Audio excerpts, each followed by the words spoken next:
Hello everyone, আসসালামু আলাইকুম। Welcome জানিয়ে শুরু করছি আমার আজকের রেসিপি।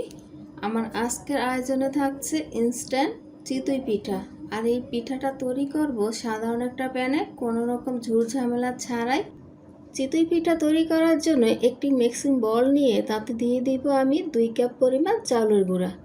তবে আমি আমার পরিমাণ মতো চাউলের গুঁড়াটা নিয়েছি, আপনারা চাইলে কম বেশি বাড়িয়ে কমিয়ে নিতে পারেন। দিয়ে দিলাম হাফ টিস্পুন লবণ আর দিয়ে দিব কুসুম গরম পানি। এখানে আমি 1 কাপ পরিমাণ পানি নিয়েছি, প্রয়োজনে পরে কিছুটা পানি অ্যাড করব। আর এখন দিয়ে দিলাম পানি, আর পানি দিয়ে এখন আমি ব্যাটারটাকে গলিয়ে নিব একটা হ্যান্ড হুইক্স দিয়ে।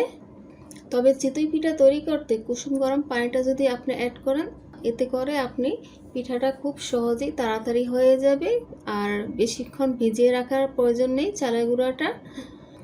তো আমি এখানে আরও হাফ কাপের মতো পানি অ্যাড করেছি, দেখতেই পাচ্ছেন। আর এখন এটা অনেকটাই ঘন হয়ে গেছে।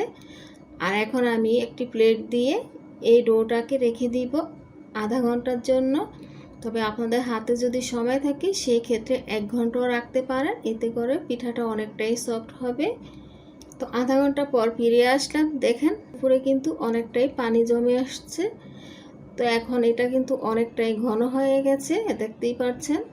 আর চিতই পিঠা তৈরি করতে কিন্তু অবশ্যই ডোটাকে আধা ঘন্টা কিংবা 1 ঘন্টা এটাকে ভিজিয়ে রাখতে হবে পানি দিয়ে চালের গুঁড়াটাকে, এতে করে আপনার পিঠাটা পারফেক্টলি হবে। আর এখন অ্যাড করব একটি ডিম দেওয়ার কারণ হলো এটা যখন আপনি ভাজবেন প্যানের মধ্যে, তখনই আপনার পিঠাটা খুব সহজেই তুলে আসবে প্যান থেকে। তাই আমি একটি ডিম অ্যাড করেছি, আপনারা চাইলে স্কিপ করতে পারেন, যদিও চিতই পিঠা ডিম অ্যাড করে না, তারপর আমি একটি ডিম দিলাম আমার সুবিধার জন্য। কিছুক্ষণ বিট করে নিয়ে অ্যাড করে দিব হাফ টিস্পুন বেকিং সোডা।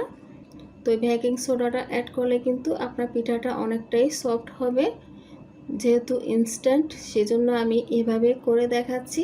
খুব সহজভাবে এটা আপনি আধা ঘন্টার মধ্যেই রেডি করে নিয়ে খেয়ে নিতে পারবেন।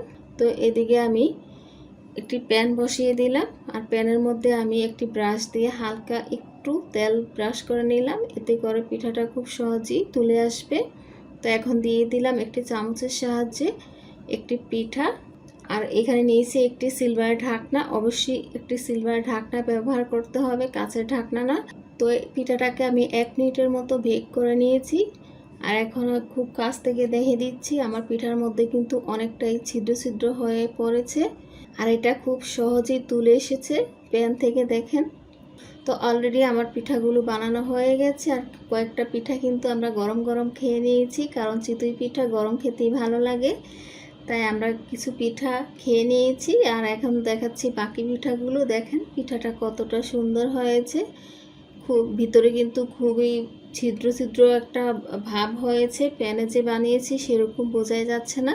তো আমি এখন আপনাদেরকে একটি পিঠা ছিঁড়ে দেখাচ্ছি, দেখুন পিঠাটা কতটা ইয়ামি হয়েছে, আর পিঠার পিছনের সাইডটা দেখেন কতটা সুন্দর হয়েছে। তো এইভাবে আপনারা বাসায় ট্রাই করবেন। আজকের মতো এখানেই বিদায় নিচ্ছি, আল্লাহ হাফেজ।